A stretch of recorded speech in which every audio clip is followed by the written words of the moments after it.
اعوذ باللہ من الشیطان الرجیم بسم اللہ الرحمن الرحیم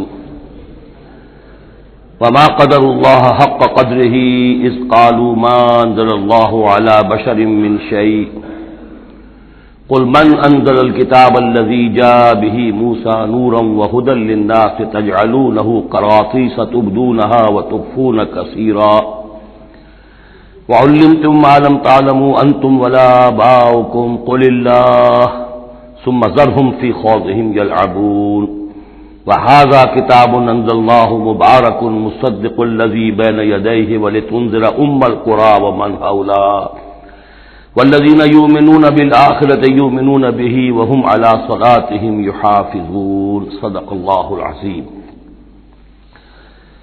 اب اس سورہ مبارکہ میں اس رد و قدح کا ذکر ہو رہا ہے کہ جو یہودیوں کے سکھلانے پڑھانے سے مکے کے کچھ لوگ حضور سے کر رہے تھے۔ اب تک جو گفتگو ہوئی ہے وہ خالص ان کی طرف سے تھی اور انہی کے ساتھ سارا مکالمہ تھا اور محاجہ تھا، لیکن جیسا کہ میں عرض کر چکا ہوں یہ صورتیں جو ہیں سورہ انعام اور سورہ اعراف یہ مکی دور کے آخری زمانے کی ہیں، اور ظاہر ہے کہ اس وقت تک چرچا پہنچ چکا تھا مدینہ منورہ میں بھی حضور کی رسالت اور نبوت کے دعوے کا، اور کان کھڑے ہو چکے تھے اہل کتاب کے یہود کے، تو وہیں سے بیٹھے ہوئے انہوں نے ریشہ دوانیاں کرنی شروع کر دی تھی۔ اور جیسے کہ ہم پڑھ چکے ہیں کہ جب زدہ میں کوئی آ جائے تو وہ یہاں تک کہہ بیٹھتے تھے کہ ان مسلمانوں سے تو یہ مشرک بہتر ہیں جو بتوں کو پوجتے ہیں وغیرہ وغیرہ۔ اسی طرح کی ایک بات وہ ہے جو یہاں کہی جا رہی ہے، وما قدر اللہ حق قدرہ، اور انہوں نے ہرگز قدر نہ کی اللہ کی جیسا کہ قدر کرنی چاہیے تھی۔ اس قالو، جبکہ انہوں نے کہا ما انزل اللہ علی بشر من شیء، جبکہ انہوں نے کہا کہ نہیں اتاری ہے اللہ نے کسی بھی انسان پر کوئی بھی چیز، کیٹیگوریکل ڈینائل۔ چونکہ یہ لوگ جو تھے مکے والے یہ کتابوں سے واقف نہیں تھے، تو یہود نے سب سے پہلے جو ان سے کہا وہ یہ ہے کہ یہ سب خیال ہے، وہم ہے، اللہ نے کبھی کوئی چیز اتاری ہی نہیں کسی پر۔ اب چونکہ یہ سوال آیا تھا ان کی طرف سے، لہذا جواب میں مشرکین مکہ سے خطاب نہیں کیا ہے، بلکہ براہ راست جن کی طرف سے یہ بات آئی تھی ان سے خطاب ہے۔ قل من انزل الکتاب الذی جاء بہ موسیٰ، ان سے پوچھئے کہ پھر کس نے اتاری تھی وہ کتاب جو موسیٰ لے کر آئے تھے؟ کیا وہ من گھڑت تھی موسیٰ کی، اپنے ہاتھ سے لکھی ہوئی تھی؟ اگر اللہ نے کبھی کچھ نہیں اتارا تو من انزل الکتاب الذی جاء بہ موسیٰ نورا وہدی للناس، کہ جو نور بھی تھی اس کے اندر نور بھی تھا، وہ خود روشن تھی اور لوگوں کے لیے رہنمائی تھی۔ تجعلونہ قراطیس، تم نے اسے ورق ورق کر دیا ہے، ٹکڑوں میں بانٹ دیا ہے، حصوں میں تقسیم کر دیا ہے۔ تبدونہا وتخفون کثیرا، کچھ کو ظاہر بھی کرتے ہو لیکن اکثر کو چھپا کر رکھتے ہو۔ یہودیوں نے کتاب کو جس طرح چھپایا ہے اور اپنے من مانی فتویٰ فروشی کے لیے تو انہوں نے یہ شکل اختیار کی تھی کہ عام لوگوں کے ہاتھ میں یہ کتاب نہیں آنی چاہیے، بڑی محفوظ رہنی چاہیے وہ، اور یہ کہ عام لوگوں کی دسترس میں نہ ہو۔ وَعُلِّمْتُمْ مَا لَمْ تَعْلَمُوا أَنْتُمْ وَلَا آبَاؤُكُمْ، اور تمہیں سکھائی گئی تھی وہ سب باتیں جو نہ تم جانتے تھے تمہارے آباء و اجداد جانتے تھے۔ قُلِ اللَّهُ، کہیے یہ سب اللہ نے نازل کیا، تورات بھی اللہ نے نازل فرمائی تھی، انجیل بھی اللہ نے نازل فرمائی تھی، اب یہ قرآن بھی اللہ نے نازل فرمایا ہے۔ ثُمَّ ذَرْهُمْ فِي خَوْضِهِمْ يَلْعَبُونَ، پھر یہ بات کہنے کے بعد اے نبی صلی اللہ علیہ وسلم ان کو چھوڑ دیجئے اور ان سے کنارہ کشی کر لیجئے، وہ اپنی باتوں میں خرافات کے اندر کھیلتے رہیں۔ وَهَذَا كِتَابٌ أَنزَلْنَاهُ مُبَارَكٌ، اور اب یہ کتاب ہے جسے ہم نے نازل کیا ہے بڑی بابرکت ہے، مصدق الذی بین یدیہ، جو تصدیق کرتے ہوئے آئی ہے اس کی جو اس کے سامنے موجود ہے۔ وَلِتُنذِرَ القرى ومن حولها، تاکہ اے نبی صلی اللہ علیہ وسلم آپ خبردار کر دیں القرى اور اس کے آس پاس کے لوگوں کو۔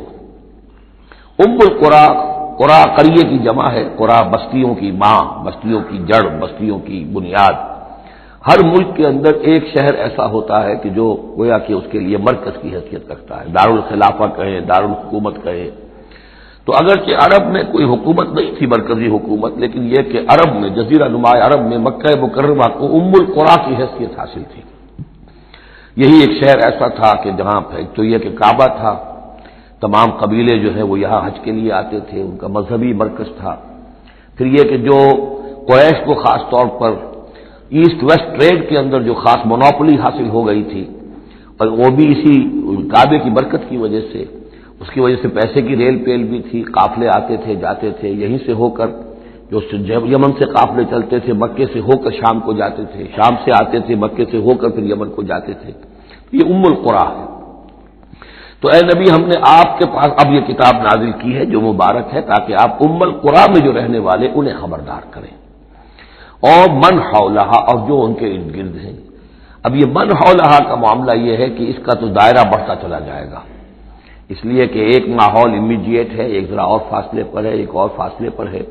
اور ویسے یہ ہے کہ دنیا کا نقشہ اگر ہم دیکھیں کہ جو بھی پرانے بر اعظم تین تھے، ایشیا، یورپ اور افریقہ، باقی یہ کہ امریکہ بھی بہت دیر کے بعد جا کر جو دریافت ہوا ہے، آسٹریلیا اور انٹارکٹیکا جو ہے، تو یہ اصل میں ناف معلوم ہوتی ہے ان تین بر اعظموں کی. تینوں بر اعظم جہاں پر جڑ رہے ہوتے ہیں، تقریباً یہ علاقہ ہے جسے ہم مڈل ایسٹ کہتے ہیں. یہ مڈل ایسٹ تو اس کے لیے مس نومر ہے، صحیح لفظ نہیں ہے، لیکن یہ ضرور ہے کہ یہ نقطہ اتصال ہے جہاں یورپ مل رہا ہے، ایشیا مل رہا ہے، افریقہ مل رہا ہے، اور اس جنکشن پر یہ جزیرہ نماء عرب واقع ہے. لہٰذا یہ اس اعتبار سے پوری دنیا کے لیے بھی ایک مرکز کی حیثیت رکھتا ہے. تو من حولہا میں پھیلتے چلے جائیں گے تو پورا قرہ ارضی بھی آ جائے گا.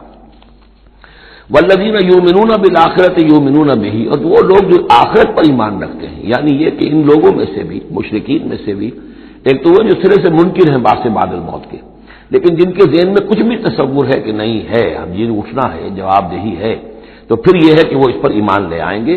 وہم علی صلاتہم یحافظون، اور وہ اپنی نمازوں کی حفاظت کرنے والے ہیں. اس میں اشارہ ہو رہا ہے کہ لوگ ایمان لے آئے ہیں، آخر مکے ہی میں سے تھے نا تمام صحابہ کرام مہاجرین. ومن اظلم ممن افترى علی اللہ کذبا، اس سے بڑھ کر ظالم کون ہوگا جس نے اللہ پر کوئی بات گھڑ کر منسوب کر دی، نمبر ایک. اور نمبر دو، او قال اوحی الی ولم یوحى الی شیء، اسی طرح اس شخص سے بڑھ کر ظالم کون ہوگا جو یہ کہے کہ مجھ پر وحی کی گئی ہے جبکہ اس پر کوئی وحی نہ کی گئی ہو. یعنی یہ دونوں باتیں برابر کے گناہ ہیں شناعت کے اعتبار سے. اللہ کی طرف کوئی شے منسوب کر دینا یا یہ کہنا کہ مجھ پر کوئی شے وحی کی گئی ہے، یہ دونوں باتیں برابر کی ہیں. تو ذرا سوچو کہ جو محمد صلی اللہ علیہ وسلم تمہارے سامنے موجود ہیں، کیا ان کی سیرت و کردار کی کوئی مناسبت ہے؟ ان کی زندگی کے اندر کوئی اور پہلو تم دیکھتے ہو ایسا کہ جو اتنے بڑے بڑے گناہوں کے ارتکاب کی بھی ان سے توقع رکھتے ہو؟ وَلَوْ تَرَىٰ إِذِ الظَّالِمُونَ فِي غَمَرَاتِ اور وَمَنْ قَالَ سَأُنزِلُ مِثْلَ مَا أَنزَلَ اللَّهُ، ایک اور تیسری بات ہے جو یہ کہے کہ میں بھی اتار سکتا ہوں جیسا کہ اللہ نے اتارا ہے. حالانکہ اس کا جیسا کہ قرآن مجید میں بار بار چیلنج آیا ہے، لیکن یہ کہ اس کا مقابلہ کسی نے نہیں کیا. پھر بھی یہ کہ زبان میں یہ الفاظ کہہ دینے کی حد تک کسی نے بکواس کر دی ہوگی. وَلَوْ تَرَىٰ إِذِ الظَّالِمُونَ فِي غَمَرَاتِ الْمَوْتِ، اور کاش کہ تم دیکھ سکتے جبکہ یہ ظالم موت کی سختیوں میں ہوں گے، نزع کے عالم میں ہوں گے. وَالْمَلَائِکَةُ بَاسِطُو أَيْدِیہم، اور فرشتے اپنے ہاتھ آگے بڑھا رہے ہوں گے. اخرجوا انفسکم، نکالو اپنی جانیں.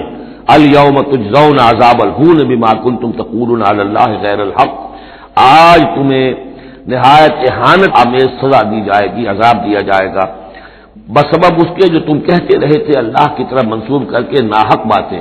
وکنتم عن آیاتہ تستکبرون، اور تم اللہ تعالی کی آیات سے استکبار کر کے اعراض کرتے رہے تھے.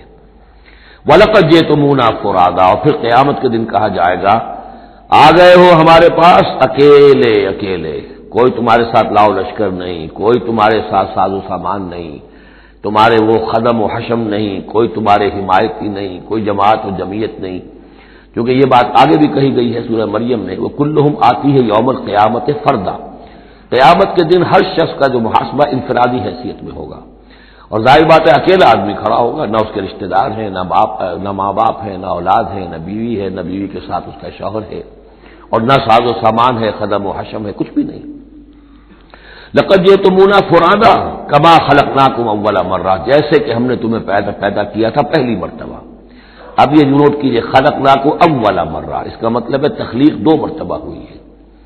ایک تخلیق عالم ارواح میں ہوئی تھی، اس وقت بھی سب اکیلے اکیلے کھڑے تھے، نہ کوئی کسی کا باپ تھا، نہ کوئی کسی کی ماں تھی، ارواح کے مابین کوئی رشتہ داری نہیں تھی. یہ رشتہ داریاں تو پھر عالم خلق میں ہوئی ہیں آ کر، کہ ایک باپ اور ماں کا معاملہ ہے، پھر اولاد کا معاملہ ہے، پھر دادا اور پوتے کا معاملہ ہے، یہ ارواح کے مابین کوئی اس طرح کی رشتہ داری نہیں تھی۔ تو جیسے کہ ہم نے تمہیں پیدا کیا تھا پہلی مرتبہ کہ تمام انسان وہاں موجود تھے، فرق صرف یہ ہے کہ قیامت کے دن جب ہم کھڑے ہوں گے تو ہمیں ایک جسم بھی اور دیا جائے گا، لیکن جس وقت ہم تھے اللہ تعالیٰ کے پاس اس وقت عالم ارواح میں، اور جب ہم سے عہد لیا گیا تھا الست بربکم قالوا بلی، تو مجرد ارواح تھی، اس وقت کوئی جسم نہیں تھا۔ لیکن یہ کہ وہ جو اس کے اندر مشابہت ہے کہ جیسے اس وقت بھی حضرت آدم سے لے کر ان کی نسل کے آخری انسان تک جو دنیا میں ہوگا قیامت تک، وہ سب کے سب ان کی ارواح موجود تھیں، اسی طریقے سے قیامت کے دن بھی یہ سب کے سب کھڑے ہوں گے۔ وَتَرَكْتُم مَّا خَوَّلْنَاكُمْ، اور تم چھوڑ آئے ہو اپنے پیچھے جن چیزوں میں کہ ہم نے تمہیں لپیٹ دیا تھا۔ یہ اصل میں کیا ہے؟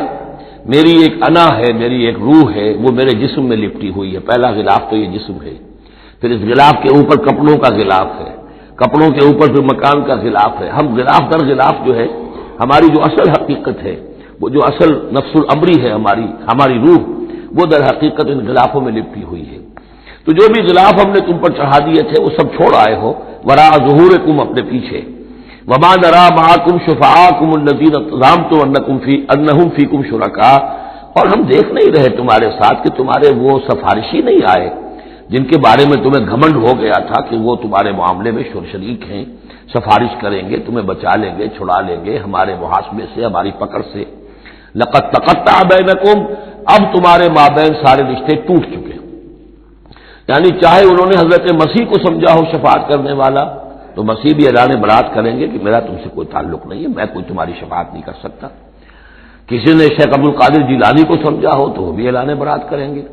باقی موہوم جو ہے لات عزا منات، وہ کس بلا کا نام ہے یہ تو ہم جانتے ہی نہیں، لیکن جن کو اولیاء اللہ کو، انبیاء کو یا ملائکہ کو اگر سمجھا گیا تھا تو وہ بھی قد تقطع بینہم، وہ سارے رشتے جو ہے وہ کٹ جائیں گے۔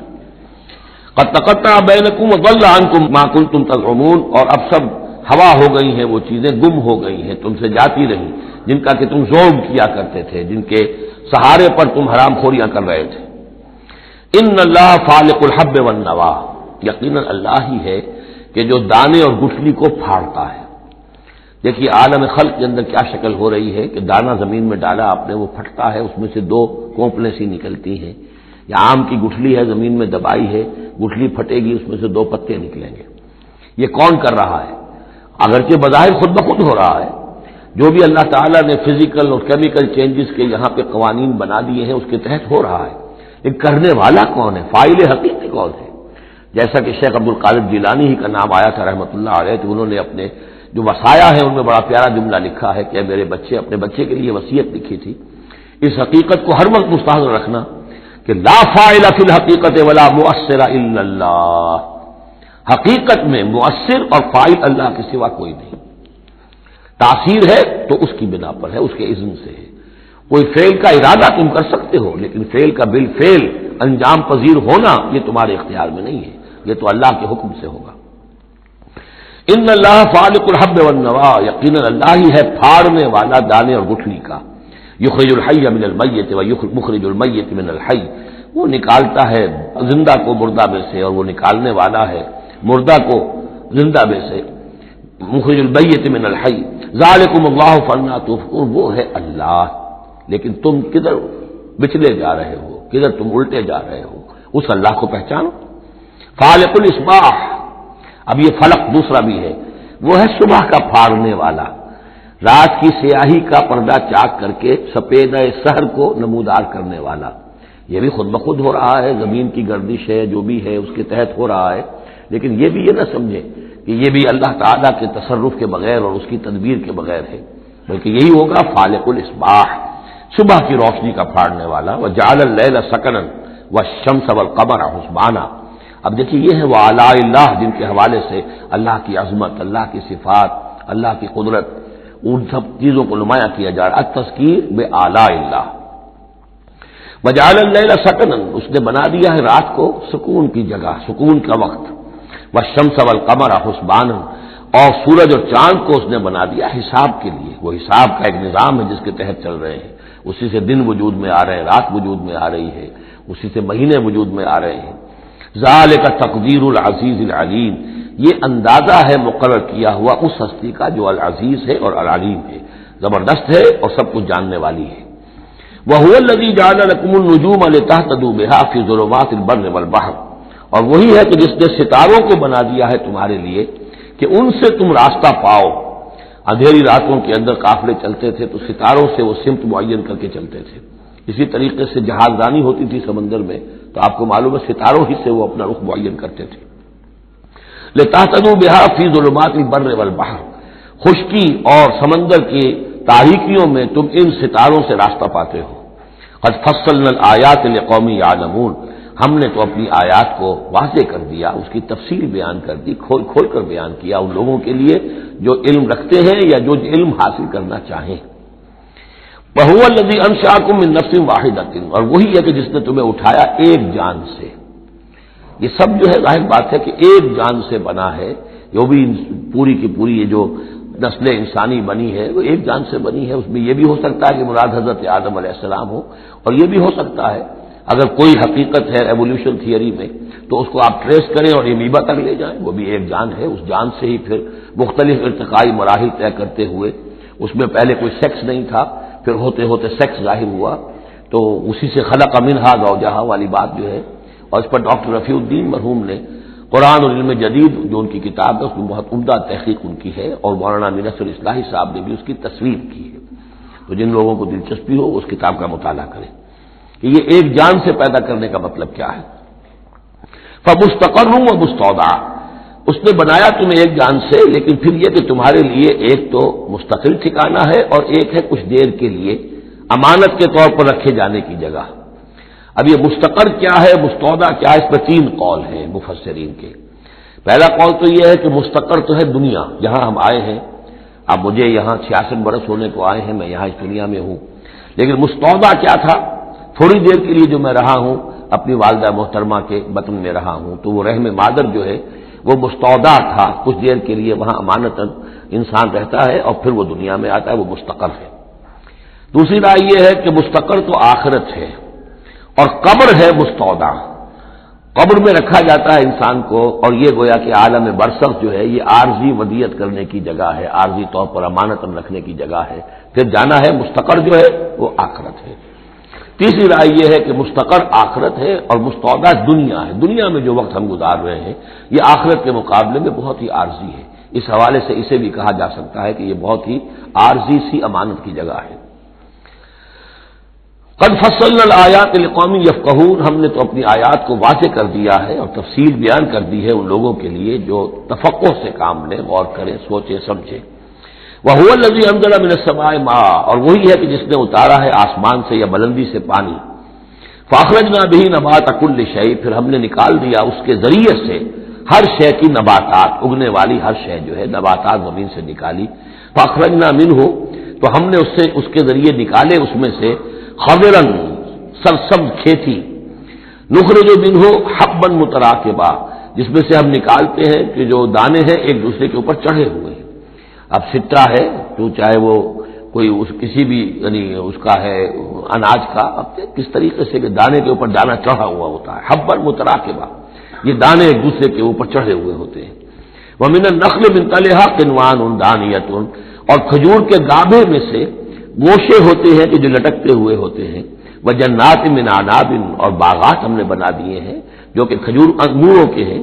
والزیتون، اور زیتون، والرمان، اور انار، مشتبہا وغیر متشابہ، ایسے بھی جو ایک دوسرے سے ملتے جلتے ہیں رنگ میں، روپ میں، شکل میں، اور ایسے بھی ہیں کہ جن میں کچھ فرق ہے۔ انظروا الی ثمرہ اذا اثمر، ذرا غور سے دیکھا کرو اس کے ثمر کو جبکہ وہ پکتا ہے، کیسا تدریجاً اس کے اندر، ابھی بڑا کچا پھل ہے، پھر اس کے اندر وہ پکنے کا عمل اس طرح تدریجاً ہو رہا ہے۔ انظروا الی ثمرہ، ان ثمرات کو دیکھا کرو، اذا اثمر، جبکہ وہ پکتے ہیں، پھل لاتے ہیں، وینعہ، اور اس کے پکنے کو بھی دیکھو، اذا اینع، یہ گویا کہ یہاں محذوف ہوگا، وینعہ اذا اینع، انظروا الی ثمرہ اذا اثمر، دیکھو اس کے پھل لانے کو جبکہ وہ پھل لائے، وینعہ اذا اینع، اور اس کے پکنے کو دیکھو کس طرح تدریجاً وہ پکتا ہے۔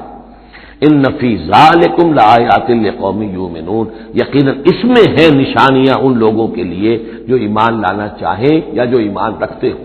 جن کے پاس تھوڑا ایمان ہے ان آیات پر غور کریں گے، ایمان بڑھ جائے گا، ایمان میں اضافہ ہوگا، زادتہم ایمانا، اور جن کے دلوں میں طلب ہدایت ہے انہیں انہی نشانیوں سے ایمان کی دولت نصیب ہو جائے گی۔ وجعلوا للہ شرکاء الجن، اور انہوں نے اللہ کے شریک بنا دیا جنات کو، وخلقہم وخرقوا لہ بنین، حالانکہ اللہ نے ان کو بھی پیدا کیا ہے، جیسے انسانوں کو پیدا کیا جنات کو پیدا کیا۔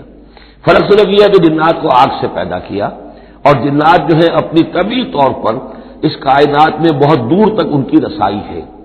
ہم جہاں بڑے بڑے راکٹ جو ہیں بلینز آف ڈالرز کے لیے ایک بناتے ہیں، اور پھر اس کی ایک جو ہم گاڑی بنائی ہے اور وہ جاتی ہے اور دوڑتی ہے اور آتی ہے، شٹل ہے، اور اس پر کتنا پیسہ خرچ ہوتا ہے، یہ تمام جو ہے جنات کے لیے یہ سارا علاقہ ان کی آمد و رفت کے لیے وہ اپنی طبعی صلاحیت کی بنا پر جاتے آتے رہتے ہیں، جس میں کہ ہمیں جانے کے لیے یہ ساری کچھ ایجادات جو ہیں وہ کرنی پڑی ہیں۔ لیکن یہ کہ بہرحال وہ بھی ہے تو مخلوق، جیسے کہ فرشتے ان سے بھی آگے کی شے، لیکن ہیں وہ بھی مخلوق، فرشتے بھی مخلوق ہیں، جنات بھی مخلوق ہیں، انسان بھی مخلوق ہیں۔ وجعلوا للہ شرکاء الجن، انہوں نے شریک بنا دیا جنات کو اللہ کے ساتھ، وخلقہم، اس نے ان کو پیدا کیا ہے، وخرقوا لہ بنین وبنات، اور اس کے لیے انہوں نے گھر لیے ہیں بیٹے اور بیٹیاں۔ حضرت عیسیٰ کو بیٹا بنا دیا گیا، حضرت عزیر کو بیٹا بنا دیا گیا، اور اللہ تعالیٰ کی فرشتوں کو کہہ دیا گیا وہ بیٹیاں ہیں، بغیر علم، بغیر اس کے کہ کوئی علمی سند ہو، کوئی بنیاد ہو، کوئی دلیل ہو۔ سبحانہ و تعالی عما یصفون، وہ پاک ہے اور بہت بلند و بالا ہے ان تمام چیزوں سے جو یہ بیان کر رہے ہیں۔ بدیع السماوات والارض، یہ لفظ آ چکا سورہ بقرہ میں، کریشن ایکس نہیلو، عدم محض سے وجود میں لانے والا، وہ ہے کہ جو آسمانوں اور زمین کو وجود میں لایا ہے عدم محض سے۔ انا یکون لہ ولد، اس کے اولاد کیسے ہو سکتی ہے، ولم تکن لہ صاحبہ، جبکہ اس کی کوئی بیوی نہیں، کوئی جورو نہیں، تو اولاد کیسے ہو جائے گی؟ وخلق کل شیء، اور اس نے تو ہر شے کو پیدا کیا ہے، ایک خالق ہے باقی سب مخلوق ہیں، وہو بکل شیء علیم، اور وہ ہر چیز کا علم رکھتا ہے، اس کی مخلوقات میں سے کوئی شے اس کی نگاہوں سے ایک لمحے کے لیے بھی اوجھل نہیں ہے۔ ذالکم اللہ ربکم، وہ ہے اللہ تمہارا رب۔ اصل میں یہ انداز سمجھ لیجئے کہ چونکہ جو یہ مشرکین مکہ اور عرب تھے وہ اللہ کو مانتے تو تھے، اصل میں اس کی صفات کمال، اس کی قدرت، اس کی عظمت، اس کے بارے میں ان کا ذہن کچھ جو ہے محدود ہو گیا تھا، ورنہ اللہ کے منکر تو وہ نہیں تھے۔ ذالکم اللہ ربکم، دیکھو جس اللہ کو تم مانتے ہو وہ ہے وہ اللہ جس کی یہ شان ہے، تم نے اس کی اصل حقیقت کو نہیں پہچانا، تم نے اس کو جو ہے بہت ہی کمزور اور ضعیف سی کوئی شخصیت سمجھا ہے کہ جس کے اوپر کوئی دباؤ ڈال کر بھی اپنی بات منوا لے گا، تم نے سمجھا جیسے کہ تمہاری کوئی بچی آ جائے اور تم سے کچھ چیز مانگے، اگر تم دے سکتے ہو تو ضرور دے دیتے ہو، ایسے ہی اس کی بچیاں بھی ہیں، یہ فرشتے جو ہیں جس کی سفارش کریں گی وہ جو ہے سب بخش دیے جائیں گے۔ یہ تم نے اپنے اوپر قیاس کر لیا ہے اللہ تعالیٰ کو، اس کی قدرت، اس کی عظمت، اس کا وراء الورا ہونا، اس کا بکل شیء علیم ہونا، اس کا علی کل شیء قدیر ہونا، اس کا ہر جگہ پر موجود ہونا، اس کا تم تصور نہیں کر پا رہے۔ ذالکم اللہ ربکم، وہ ہے اللہ تمہارا رب جس کو ہم اس طرح بیان کر رہے ہیں۔ لا الہ الا ہوا، اس کے سوا کوئی معبود نہیں ہے، خالق کل شیء، وہ ہر شے کا بنانے والا، پیدا کرنے والا ہے، فاعبدوہ، بس اسی کی بندگی اور پرستش کرو، وہو علی کل شیء وکیل، اور وہ ہر شے کا کارساز وہی ہے، کوئی تمہارے لیے کارساز نہیں۔ لا تتخذوا من دونی وکیلا، میرے سوا کسی اور کو اپنا کارساز نہ سمجھنا۔ لا تدرکہ الابصار وہو یدرک الابصار وہو اللطیف الخبیر، اسے نگاہیں نہیں پا سکتی، کیوں؟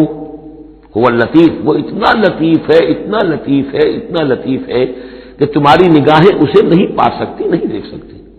لا تدرکہ الابصار وہو یدرک الابصار، وہ تمہاری نگاہوں کو پا لیتا ہے، جو جس لیے کہ وہ خبیر ہے، وہ باخبر ہے۔ تو لطیف اور خبیر کے جو دو یہاں اسماء آئے ہیں وہ در حقیقت اس نوعیت سے کہ وہ تو اتنی لطیف ہستی ہے۔ چنانچہ شب معراج میں بھی آیا حضور نے اللہ کو دیکھا یا نہیں دیکھا، اس میں کچھ اختلاف ہے۔ حضرت علی کی رائے یہ ہے کہ دیکھا، حضور نے اللہ کو دیکھا، لیکن حضرت عمر اور حضرت عائشہ رضی اللہ تعالی عنہ ان کی رائے یہ ہے کہ نہیں، اور حضرت عائشہ کا قول یہ ہے نور انا یرا، تو نور ہے، اسے دیکھا کیسے جائے گا؟ تو وہ اتنی لطیف ہستی ہے کہ اس کا دیکھنا ہماری نگاہوں سے ہم نہیں دیکھ سکتے، دل کی آنکھ سے دیکھ سکتے، دل کی آنکھ سے محمد رسول اللہ دنیا میں بیٹھ کر بھی دیکھ سکتے تھے، لیکن ان آنکھوں سے دیکھنا ممکن نہیں ہے۔ جیسے کہ حضرت موسیٰ نے جب استدعا کی تھی رب ارنی انظر الیک، تو صاف کہہ دیا کہ لن ترانی، تم مجھے نہیں دیکھ سکتے. لا تدرکہ الابصار، اسے نگاہیں نہیں پا سکتی، ادراک نہیں کر سکتی اس کا تمہاری نگاہیں. وہو یدرک الابصار، وہ تمہاری نگاہوں کو پا لیتا ہے، وہ دیکھ رہا ہے تمہیں، ہر چیز تمہاری جو ہے وہ اس کے سامنے آیا ہے. وہو اللطیف الخبیر. قد جاءکم بصائر من ربکم، دیکھو تمہارے پاس آ چکی ہیں بصیرت افروز باتیں تمہارے رب کی طرف سے. فمن ابصر فلنفسہ، تو جو کوئی دیکھے گا، آنکھیں کھولے گا، حقائق کا مواجہہ کرے گا، حقیقت کو تسلیم کرے گا، تو وہ اپنے بھلے کے لیے، فلنفسہ. ومن عمی فعلیہا، اور جو کوئی اندھا بن جائے گا، آنکھیں بند کر لے گا، حقیقت کو نہیں دیکھنا چاہے گا کسی تعصب کی وجہ سے، ہردرمی کی وجہ سے، ضد کی وجہ سے، تو اس کا سارا وبال اس پر آئے گا. وما انا علیکم بحفیظ، اور بہرحال میں تمہارا کوئی نگران نہیں ہوں، میں تمہارے اوپر کوئی ٹھیکیدار نہیں ہوں، میں تمہاری طرف سے جواب دہ نہیں ہوں. وَكَذَلِكَ نُصَرِّفُ الْآيَاتِ، اور اسی طرح ہم اپنی آیات کو گردش میں لاتے ہیں. وَلِيَقُولُوا دَرَسْتَ، تاکہ یہ پکار اٹھے کہ اے نبی صلی اللہ علیہ وسلم آپ نے سمجھانے کا حق ادا کر دیا. درستہ اصل میں عربی زبان میں آتا درس یدرسو، لکھنا مٹانا. جیسے بچے شروع میں جب کوئی تعلیم حاصل کرتے ہیں تو تختی ہے، تختی لکھی پھر دھو دی، پھر لکھی پھر دھو دی. اب تو خیر تختی وقتی شاید آج لوگوں کے ذہنوں سے نکل گئی ہوگی باتیں. آج کا بچہ کیا سمجھے گا تختی کس بلا کا نام ہے. یا سلیٹ ہوتی تھی، اب اس میں کچھ کیا پھر دھو دیا، پھر کچھ لکھا پھر صاف کر دیا. تو یہ ہے کہ کسی کو پڑھانے کے لیے تدریجاً بار بار درستہ، اے نبی آپ نے خوب بار بار ہر طرح سے، ہر اعتبار سے، ایک پھول کا مضمون ہے تو 100 رنگ سے باندھوں، آپ نے بات سمجھا دی. وَلِنُبَيِّنَهُ لِقَوْمٍ يَعْلَمُونَ، تاکہ واضح کر دیں ہم اس کو ہر طرح سے ان لوگوں کے لیے جو علم حاصل کرنا چاہیں یا جو علم رکھتے ہیں. اتَّبِعْ مَا أُوحِیَ إِلَیْکَ مِن رَّبِّکَ، اب دیکھیے یہاں پر میں نے آپ سے کہا تھا کہ بار بار حضور سے خطاب آئے گا، لیکن یہ خطاب صرف حضور سے نہیں ہوتا، یہ حضور کی وساطت سے امت کے لیے بھی، اہل ایمان کے لیے بھی. لیکن مکی صورتوں میں آپ کو 2/3 قرآن میں براہ راست خطاب مسلمانوں سے بہت کم ملے گا. شاذ یہ خطاب جو ہے کیونکہ جب امت کی شکل بنی ہے مسلمانوں کی، وہ تعبیر قبلہ کی بات بنی، اب امت ہے. کذالک جعلناکم امۃ وسطا لتکونوا شہداء علی الناس ویکون الرسول علیکم شہیدا. پھر خطاب، پھر تو ایک سورہ حجرات جو ہے 18 آیتیں 5 دفعہ یا ایھا الذین آمنوا یا ایھا الذین آمنوا یا ایھا الذین آمنوا یا ایھا الذین آمنوا. لیکن یہ کہ آپ کو اتنی لمبی لمبی صورتوں میں یا ایھا الذین آمنوا ملے گا ہی نہیں. اہل ایمان سے بھی جو کہا جا رہا ہے وہ حضور سے واحد کے صیغے میں. اتبع ما اوحی الیک من ربک، پیروی کرو اس کی جو وحی کیا جا رہا ہے آپ کی طرف، آپ کے رب کی طرف سے. اور یہ صرف حضور کو نہیں، سب کے لیے. لا الہ الا ہوا، اس کے سوا کوئی معبود نہیں. وَأَعْرِضْ عَنِ الْمُشْرِكِينَ، اور ان مشرکوں سے ذرا کنارہ کشی کیجیے، ذرا اپنا چہرہ ان کی طرف سے آپ پھیر لیجیے، زیادہ ان کے حال پر توجہ نہ دیجیے. وَلَوْ شَاءَ اللَّهُ مَا أَشْرَكُوا، اگر اللہ چاہتا تو شرک نہ کرتے. اگر اللہ کو جبری اختیار کرنا ہوتا اپنا اور بالجبر ان کو ایمان پر لانا ہوتا تو سب کو ایمان پر لے آتا. وما جعلناک علیہم حفیظا، اور دیکھیے اے نبی ہم نے آپ کو ان پر داروغہ، نگران، ذمہ دار، ٹھیکیدار نہیں بنایا ہے. آپ کا کام ہے حق کو واضح کر دینا. انذر بہی، ذکر بہی، بشر بہی، اس قرآن کے ذریعے بشارت دیتے رہیے، قرآن کے ذریعے خبردار کرتے رہیے، قرآن کے ذریعے تذکیر کرتے رہیے. آپ کا کام یہ ہے. فذکر انما انت مذکر لست علیہم بمسیطر، یاد دہانی کرائیے اس لیے کہ آپ یاد دہانی کرانے والے ہیں، آپ ان کے اوپر داروغہ نہیں ہیں. وما انت علیہم بوکیل ولا تسبوا الذین یدعون من دون اللہ فیسبوا اللہ عدوا بغیر علم. اب یہاں مسلمانوں سے خطاب ہے، لیکن دیکھیے یا ایھا الذین آمنوا نہیں، یہ خاص ہے قرآن کے اسلوب کو سمجھنے کے لیے. اور مت گالیاں دو ان کو، برا بھلا کہو ان کو جن کو یہ پکارتے ہیں اللہ کے سوا. یعنی کوئی جوشیلا نوجوان مسلمانوں میں سے اور وہ گالیاں دینی شروع کر دے لات اور عزا اور منات کو، کیا ہے یہ، کچھ نہیں ہے، ان کی کوئی حیثیت نہیں ہے. تو یہ ساری چیزیں ٹھیک نہیں ہیں. ان کے وہ محترم انہوں نے جو بھی گھڑے ہوئے ہیں، ان کے ذہنوں میں ان کی عظمت ہے، ان کی عقیدت ہے. خام خواہ وہ جوش میں آ کے، غصے میں آ کے اب اللہ کو گالیاں دینے لگیں گے. تو اس سے یہ کہ خام خواہ اس طرح کا اشتعال آمیز انداز اختیار نہ کرو. ولا تسبوا الذین یدعون من دون اللہ، بد گالیاں دو یا برا بلا کہو انہیں جنہیں یہ پکارتے ہیں اللہ کے سوا. فیسبوا اللہ عدوا بغیر علم، تو اللہ کو گالیاں دینے لگ جائیں گے زیادتی کے اندر آ کر، زدم زدہ میں آ کر، بغیر علم کے. کذالک زینا لکل امۃ عملہم، اسی طرح ہم نے ہر قوم کے لیے اس کے عمل کو مزین کر دیا ہے، وہ اسی میں خوش ہے، مگن ہے.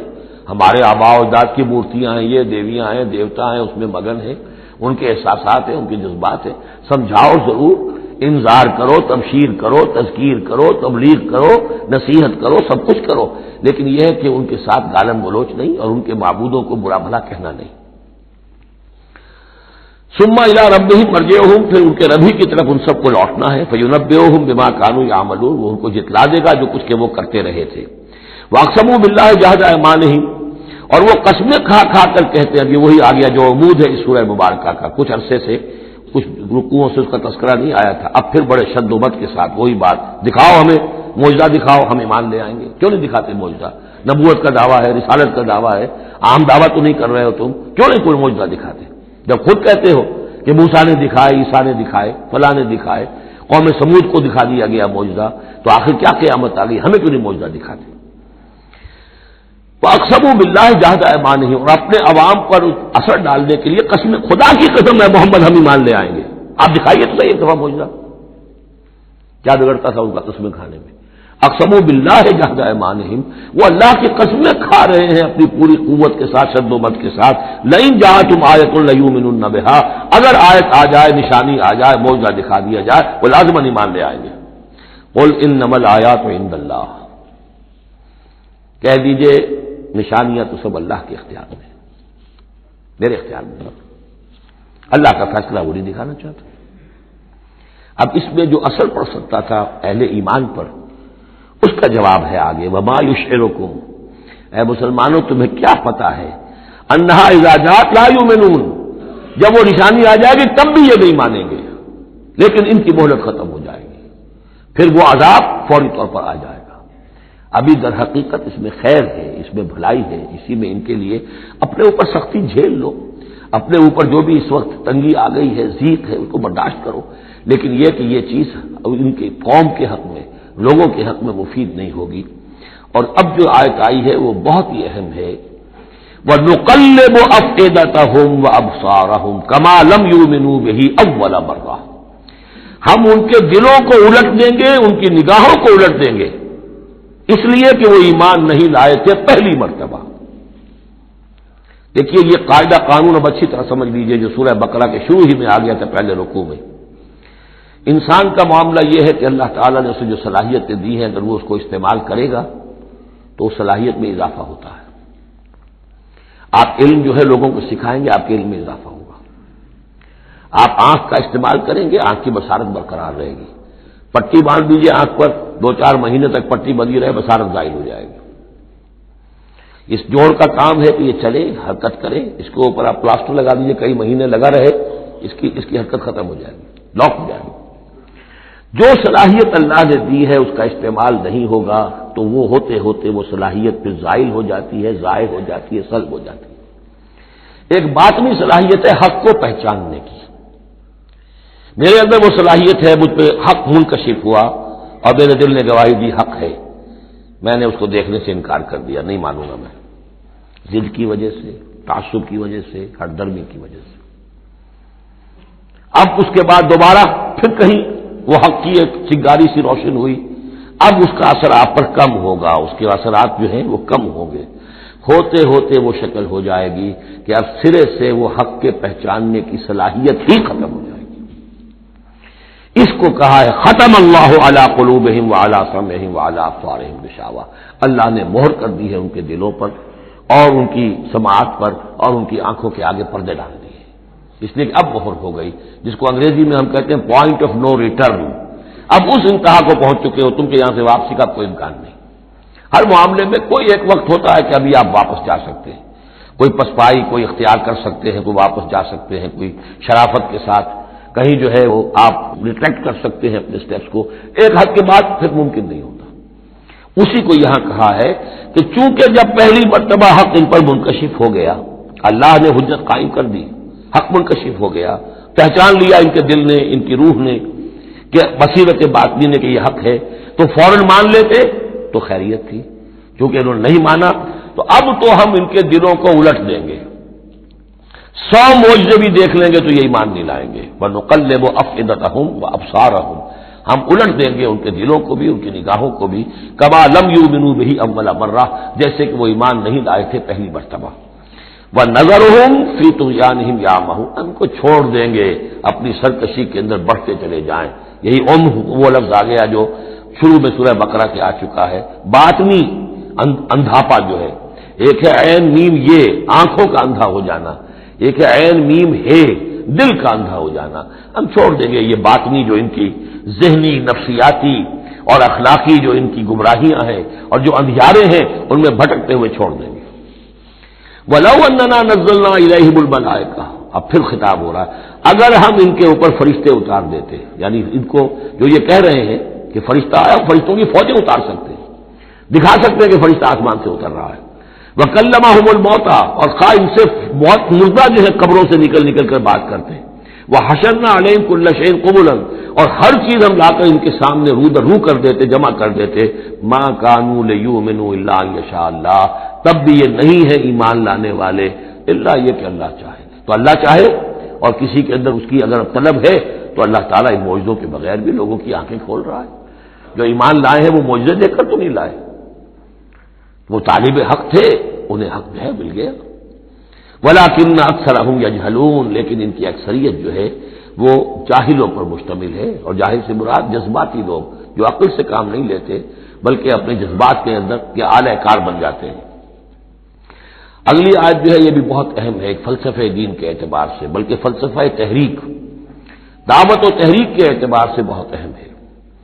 وَكَذَٰلِكَ جَعَلْنَا لِكُلِّ نَبِيٍّ عَدُوًّا شَيَاطِينَ الْإِنسِ وَالْجِنِّ، اور اسی طرح ہم نے ہر نبی کے دشمن بنا دیے انسانوں اور جنوں میں سے شیطان، ہم نے بنا دیے.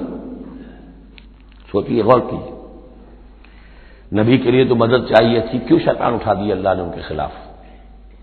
اس کا فلسفہ بیان ہو رہا ہے. اگر کشاکش حق و باطل نہ ہو تو تمیز کیسے ہوگی کون واقعی حق پرست ہے اور کون ایسا ہی، کون واقعی محبت کرتا ہے اللہ سے اور کون دودھ پینے والا مجنوں ہے؟ وہ نام کا ہی صرف محبت کر رہا اور ایمان کیسے پتہ چلتا؟ یہ تو آزمائش کے لیے ہے دنیا بنائی گئی ہے. اگر شر کا وجود ہی نہ ہو، خیر ہی خیر ہو، تو آزمائش کہاں ہوگی؟ لہذا اس کو ہم کرتے ہیں خود. تندی باد مخالف سے نہ گھبرا ہے عقاب، یہ تو چلتی ہے تجھے اونچا اڑانے کے لیے. یہ تو تمہارے لیے چیلنج ہے، اہل ایمان کے لیے چیلنج ہے. ان کے مرتبے اونچے ہوتے ہیں، جو جتنا سفر کر رہا ہے، جو جتنی استقامت دکھا رہا ہے، جو جتنا اثار کر رہا ہے، اتنے ہی تو اس کے رتبے بلند ہوں گے. ورنہ کیسے حفظ مراتب ہوگا؟ کیسے معلوم ہوگا ہوز ہو کس کا کیا مقام ہے؟ وَكَذَٰلِكَ جَعَلْنَا لِكُلِّ نَبِيٍّ، ہم نے خود اٹھائے، ہم نے بنائے ہر نبی کے لیے دشمن شیاطین الانس والجن، شیاطین جن و انس، یوحی بعضهم الی بعض زخرف القول غرورا، وہ ایک دوسرے کو اشاروں کنایوں میں وحی سے وہ ایسی باتیں، ملمہ کی ہوئی باتیں، فریب والی باتیں جو ہے وہ کرتے رہتے ہیں، ایک دوسرے کو گمراہ اور کرنے کے لیے، ایک دوسرے کے لیے اور سپورٹ کرنے کے لیے. وہ جو جن ہے شیطان، وہ آ کر اس انسان شیطان کے کان میں پھونک مارتا ہے، ابھی ذرا تم اور صبر کرو، ابھی اور دیکھو کہیں تم پھسل نہ جانا، دیکھنا کہیں تم حق کو قبول نہ کر لینا. تو یہ ان کا آپس میں جو ہے گٹھ جوڑ، اس لیے کہ ہم نے خود ان کو یہ چھوٹ دی ہے. وَكَذَٰلِكَ جَعَلْنَا لِكُلِّ نَبِيٍّ عَدُوًّا شَيَاطِينَ الْإِنسِ وَالْجِنِّ يُوحِي بَعْضُهُمْ إِلَىٰ بَعْضٍ زُخْرُفَ الْقَوْلِ غُرُورًا وَلَوْ شَاءَ رَبُّكَ مَا فَعَلُوهُ، اور اگر آپ کا رب چاہتا تو وہ یہ نہ کر سکتے. ظاہر بات ہے کہ کائنات میں کوئی پتا بھی اللہ کے اذن کے بغیر ہل نہیں سکتا. ابو جہل کی کیا مجال تھی کہ حضرت سمیہ کو شہید کر دیتا؟ ہے کون وہ؟ لیکن یہ تو اللہ کی طرف سے اجازت ہے. اس کا ہاتھ شل ہو جاتا، وہ ہاتھ جو اٹھا ہے برچا لے کر ان کی شرمگاہ میں مارنے کے لیے، تو کیا وہ ہاتھ وہیں کا وہیں شل نہ ہو جاتا اللہ کے حکم سے؟ لیکن نہیں، اذن رب ہے. ٹھیک ہے، ہماری اس بندی کو آزما لو جتنا آزمانا ہے، لیکن جتنا تم آزما رہے ہو تمہیں کیا اندازہ ہوگا اس کے رتبے جو ہے ہمارے ہاں کتنے بلند سے بلند ہوتے چلے جا رہے ہیں، تم کیا جانو؟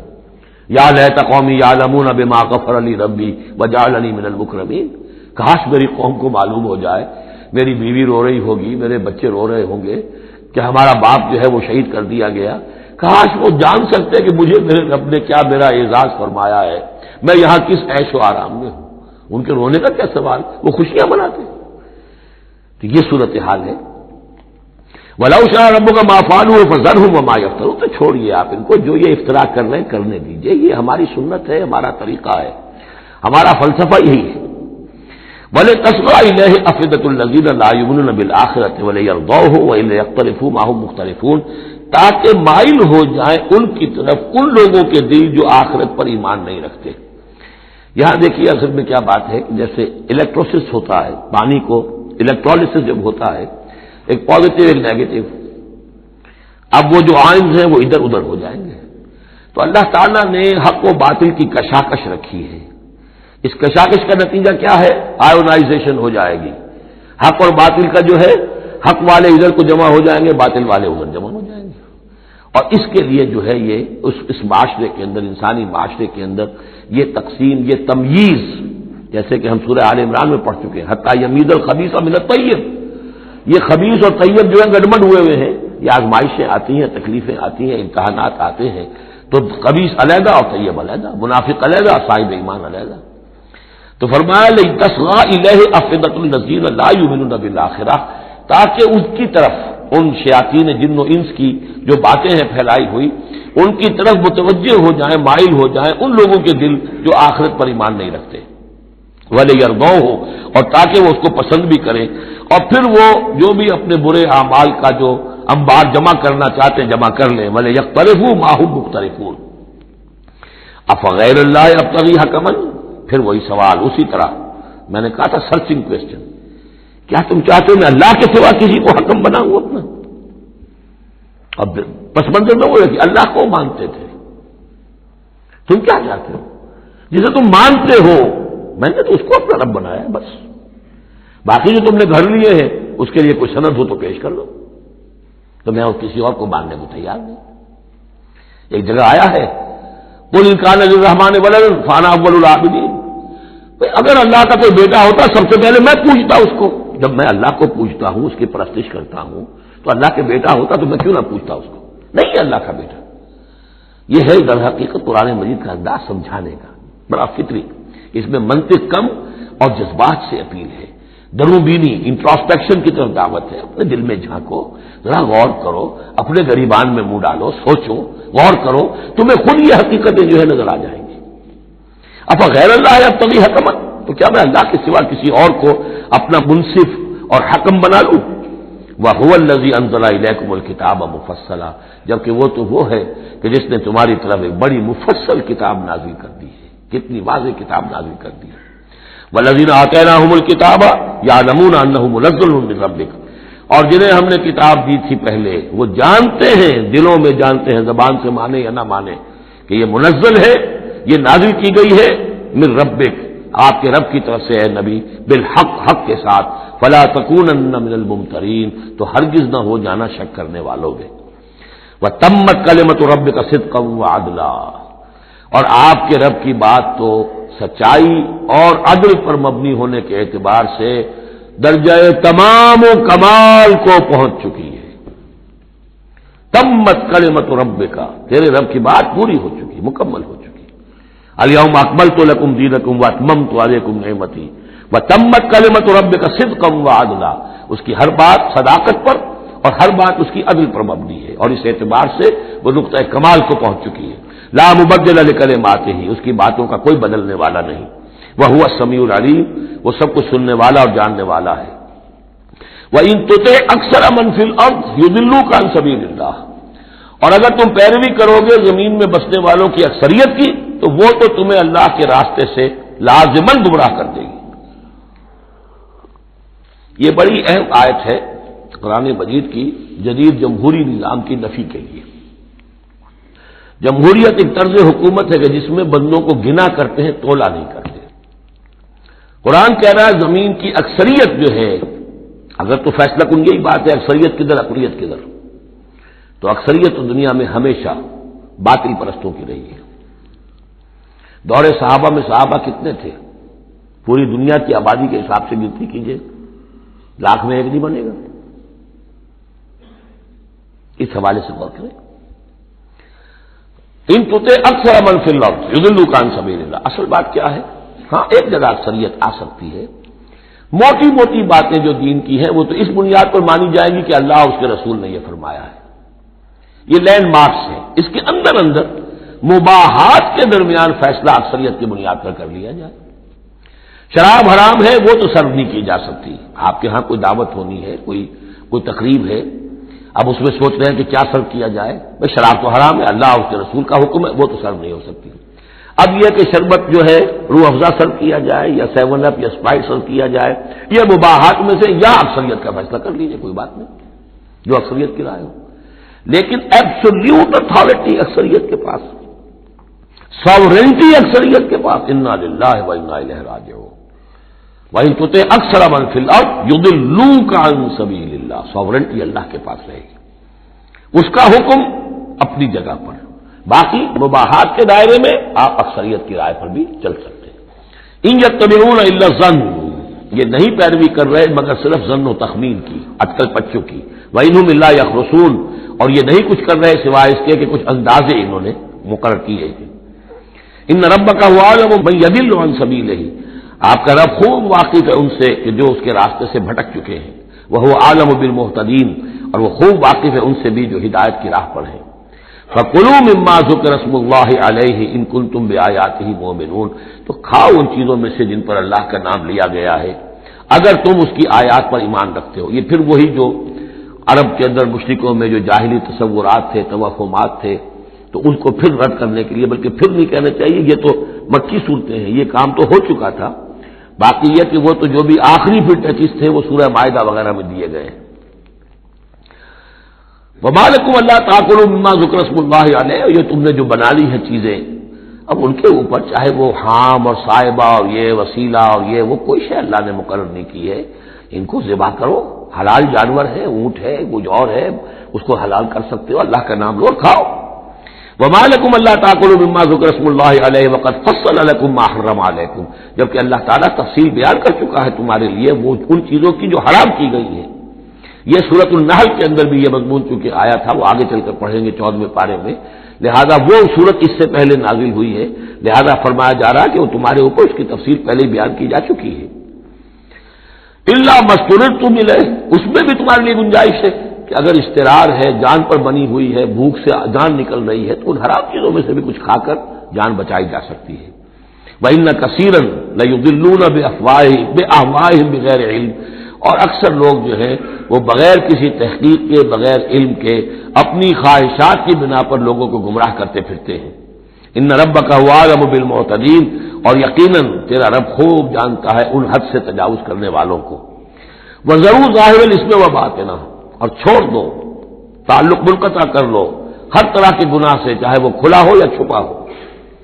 ان الذین یکسبون الاثم, یقیناً جو لوگ گناہ کماتے ہیں, سیجزون بما کانوا یقترفون, تو انہیں یقیناً بدلہ ملے گا اس کا جو وہ جمع کر رہے ہیں, جو کھتے بھر رہے ہیں برائیوں کے اور برے اعمال کے, ان کا پورا بدلہ ملے گا.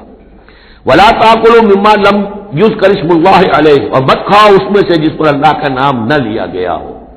یہ اصل میں ایک خاص چیز ہے جو آگے آئے گی آیت نمبر 138 میں, کہ ان کے اسی قسم کے توہمات میں سے بعض جانوروں پر وہ کہتے تھے اللہ کا نام لینا ہی نہیں ہے, اس کا خاص طور پر تذکرہ ہے, یہ عام نہیں ہے یہ آیت. ولا تاکلوا مما لم یذکر اسم اللہ علیہ, مت کھاؤ اس میں سے کہ جس پر اللہ کا نام نہیں لیا جاتا. وَإِنَّهُ لَفِسْقٌ, یقیناً وہ جو ہے وہ تو گناہ ہے اس کا کھانا. وَإِنَّ الشَّيَاطِينَ لَيُوحُونَ إِلَىٰ أَوْلِيَائِهِمْ لِيُجَادِلُوكُمْ, اور یہ شیاطین جو ہے یہ اپنے دوستوں اور اپنے ساتھیوں کو وحی کرتے رہتے ہیں, پٹی پڑھاتے رہتے ہیں, وسوسہ اندازی کرتے رہتے ہیں تاکہ وہ تم سے جھگڑا کریں. وَإِنْ أَطَعْتُمُوهُمْ إِنَّكُمْ لَمُشْرِكُونَ, اگر تم ان کا کہنا مانو گے تو تم بھی مشرک ہو جاؤ گے. اب ایک بڑی پیاری بات وہ کہتے تھے, آپ کو بھی اچھی لگے گی, دیکھو جو اللہ نے مارا ہے خود مر گیا, وہ تو تم نے حرام کر دیا, جو خود مارتے ہو وہ حلال ہو گیا. بات اچھی لگے گی نا. جیسے انما البیع مثل الربا, بے بھی تو ربا کی طرح ہے, اس میں بھی نفع ہوتا ہے, اس میں بھی نفع ہوتا ہے. 10 لاکھ کسی کو دیے 4,000 روپے ماہانہ لے رہے ہیں, جائز ہے. 10 لاکھ کا مکان کسی کو کرائے پر دیا 4,000 روپے ماہانہ لے رہا, جائز, یہ جائز ہے, اور وہ ناجائز اگر نقد لے رہے ہیں. تو یہ جو اشکالات ہوتے ہیں مذاہب جو ہیں بڑے دل نشین. تو اسی طریقے سے یہ کہ اللہ کا مارا ہوا ہے, یہ اللہ نے مارا, یہ مر گیا اپنی موت, اس اللہ نے مارا, یہ تو حرام ہے. اور تم جسے مارو, جسے ذبح کرو, وہ حلال ہے. اب یہ بات جو ہے, لیکن یہ کہ تم یہ مجادلہ کریں گے تم سے, یہ دلیل بازی کریں گے, یہ تمہارے سامنے جو ہے اس طرح کی حرکتیں کریں گے, لیکن تم چھوڑو, انہیں دفع کرو. اب امن کا تھا میتن فاحییناہ ہو تو بنا جو کوئی تھا مردہ اور ہم نے اسے زندہ کر دیا. اس سے مراد ہے حیات معنوی اور موت معنوی. ایک شخص جو اللہ سے واقف نہیں ہے، صرف دنیا کا بندہ بنا ہوا ہے، تو وہ در حقیقت ایک انسانیت اس کی مردہ ہے. وہ حیوان کی حیثیت سے جو زندہ ہے، بحیثیت انسان وہ مردہ ہے. پھر اللہ نے اسے ہدایت دی، اس کو ایمان کی نام، اب وہ زندہ ہوا. اب امن کانا میتن فاحییناہ وجعلنا لہ نورا، اور پھر ہم اس کو نور بنا دے دیتے ہیں. اب وہ اللہ کی کتاب اس کے سامنے ہے، یمشی بہی فی الناس، اب اس کو لے کر وہ چل رہا ہے لوگوں کے مابین. کمم مثلہ فی الظلمات، کیا وہ شخص ان کی طرح ہو جائے گا کہ جو اندھیروں میں بھٹک رہا ہو، لیس بخارج منہا، اور اس سے وہ نکلنے والا ہے ہی نہیں. کذالک زین للکافرین ما کانوا یعملون، اس طرح مزین کر دیا گیا، کھبا دیا گیا ان کافروں کے لیے جو کچھ کہ یہ کر رہے ہیں. یعنی اس میں ہی مگن ہے وہ. لیکن ایک وہ شخص تھا جس کو پہلے ہوش نہیں تھا، توجہ نہیں تھی. حضرت عمر ہے رضی اللہ تعالیٰ عنہ، 6 سال لگ گئے. حضرت حمزہ ہے 6 سال لگ گئے، 6 سال میں ایمان لا رہے ہیں. لیکن پھر یہ ہے کہ اللہ نے ہدایت دے دی. اس کے بعد یہ ہے کہ وہ نور قرآن مجید بھی موجود ہے. اب چل رہے ہیں، آگے بڑھ رہے ہیں، سرفروشیاں کر رہے ہیں. اب ایک وہ جو بھٹکتے ہی رہے ساری عمر اور اسی اندھیاروں کے اندر ہی جانے دے گئے. وَكَذَلِكَ جَعَلْنَا فِي كُلِّ قَرْيَةٍ أَكَابِرَ مُجْرِمِيهَا، اسی طرح ہم نے ہر بستی میں بڑے بڑے مجرم کھڑے کیے، لِيَمْكُرُوا فِيهَا، تاکہ وہ اس کو خوب چالیں چلیں. وہی بات، شیاطین الانس والجن کو ہم نے اٹھایا. اسی طرح ہر بستی کے اندر جو سردار اور بڑے وہاں کے چودھری ہوتے ہیں، ہم ان کو چھوٹ دیتے ہیں کہ وہ کھڑے ہوں اور روکیں لوگوں کو، اور لوگوں کو ستائیں، اور لوگوں سے امتحان لیں، لوگوں کو آزمائش میں ڈالیں، چالیں چلیں، تاکہ جو صاحب جوہر ہیں ان کے جوہر کھلیں، ان کے اور نکھریں، ان کے اندر کی صلاحیتیں جو ہے وہ اور اجاگر ہوں. اکابر مجرمیہا لیمکروا فیہا، تاکہ خوب چالیں چلیں. وما یمکرون الا بانفسہم، حالانکہ وہ نہیں مکر کر رہے مگر اپنی جانوں پر. سارا وبال تو اپنے اوپر لے لیں گے بالآخر. بظاہر جو کچھ کر رہے ہیں وہ، لیکن یہ کہ اس کا جب نتیجہ ان کے سامنے آئے گا، جو سمیہ اور یاسر کے ساتھ کیا ہے ابو جہل نے رضی اللہ تعالیٰ عنہما، جب وہ حقیقت سامنے آئے گی تب آنکھ کھلے گی. جب آنکھ کھلی گل کی تو موسم تھا خزاں کا. الا بانفسہم وما یشعرون، لیکن انہیں اس کا شعور نہیں ہے. وَإِذَا جَاءَتْهُمْ آیَةٌ قَالُوا لَن نُؤْمِنَ حَتَّىٰ نُؤْتَىٰ مِثْلَ مَا أُوتِیَ رُسُلُ اللَّهِ، اور جب ان کے پاس کوئی نشانی آتی ہے، نشانی سے مراد قرآن کی آیت، قرآن کی دلیل، تشبیہ، تصریف آیات نئے انداز میں، فرمایا جب بھی ان کے پاس آیت آتی قالوا لن نؤمن، وہ کہتے ہیں ہرگز ایمان نہیں لائیں گے، حتیٰ نؤتیٰ مثل ما اوتی رسول اللہ، جب تک کہ ہمیں بھی وہی چیز نہ دی جائے جو اللہ کے دوسرے رسولوں کو دی گئی تھی، ویسے ہی حصی معجزے. اللہ عالم حیث یجعل رسالتہ، اللہ تعالیٰ زیادہ واقف ہے اس سے کہ وہ اپنی رسالت کے لیے کیا جگہ، کیا محل، کیا مقام معین کرے. اللہ تعالیٰ نے اس وقت ان کے لیے یہی رکھا، وہ بھی اللہ کی حکمت کے تحت تھا. اور اب جب کہ نوع انسانی شعور کے اعتبار سے بلوغ کی عمر کو پہنچ چکی ہے، بچہ چھوٹا ہوتا ہے کھیلنے کے لیے کھلونے دیے جاتے ہیں، لیکن ذرا بڑا ہو جائے تو اسے کھلونے نہیں دیے جاتے، اب اسے حکمت سکھائی جاتی ہے، عقل سکھائی جاتی ہے، شعور سکھایا جاتا ہے، تمیز سکھائی جاتی ہے. تو وہ نوع انسانی کا دور طفولیت تھا، اس میں ابھی ان کا فہم، ان کی عقل، ان کا شعور ابھی ان کی جو ہے بلوغت کو نہیں پہنچی تھی یہ شعور کی چیزیں، لہذا ان کے لیے وہ کھلونے بھی تھے، حصی معجزات بھی تھے. اب انسان بحثیت مجموعی نوع انسانی جو ہے عقلی بلوغ کو اور شعور کے بلوغ کو پہنچ چکی ہے، لہذا اب وہ چیزیں نہیں دکھائی جائیں گی. اللہ عالم ہے تو یجعل رسالتہ سیصیب الذین اجرموا صغار عند اللہ، ان قریب پہنچے گی ان مجرموں کو، ان گناہگاروں کو بہت ہی ذلت اللہ کے ہاں، وعذاب شدید بما كانوا يمكرون، اور سخت سزا اور عذاب ان کی انکاری چال بازیوں کے طفیل کے جو وہ کر رہے ہیں. فمن يريد الله ان يهديه يشرح صدره للاسلام، تو اللہ تعالیٰ جس کے لیے بھی چاہتا ہے کہ اس کو ہدایت کے دروازے اس کے لیے کھول دے، اس کے سینے کو اسلام کے لیے کھول دیتا ہے. یہ ایک بڑی معنوی حقیقت ہے، اس پہ غور کیجیے گا. شرح صدر، الم نشرح لک صدرک، یہ جو حضور کے لیے خاص طور پر شرح صدر جو ہے اللہ تعالیٰ نے ایک بہت بڑے احسان کے طور پر بیان فرمایا، الم نشرح لک صدرک. اس شرح صدر کی ہر مسلمان کو دعا کرنی چاہیے. اللہم ربنا نور قلوبنا بالایمان واشرح صدورنا للاسلام، اے اللہ ہمارے دلوں کو تو نور ایمان سے منور فرما دے اور ہمارے سینوں کو اسلام کے لیے کھول دے. اس کے معنی کیا ہے؟ اللہ ہمارے اندر وہ باطنی بصیرت پیدا کر دے کہ اسلام کی ہر چیز ہمیں ٹھیک نظر آئے، ہاں ہاں یہی تو ٹھیک ہے، یہی تو ہونا چاہیے، منطقی ہے، معقول ہے، کہیں چیز اپرائے گی نہیں۔ انسان کی فطرت جو ہے اتنی مطابقت محسوس کرے گا انسان کہ دیکھنا تقریر کی لذت کے جو اس نے کہا میں نے یہ جانا کہ گویا یہی میرے دل میں تھا، اس لیے کہ اس کا اپنا سینہ جو ہے اللہ تعالیٰ نے اسلام کے لیے کھول دیا ہے۔ تو یہ شرح صدر جو ہے اللہ تعالیٰ کی طرف سے بہت بڑی نعمت ہوتی ہے۔ فمن یرید اللہ ان یہدیہ، اللہ جس کو ہدایت دینا چاہتا ہے یشرح صدرہ للاسلام، اس کے سینے کو اسلام کے لیے کھول دیتا ہے۔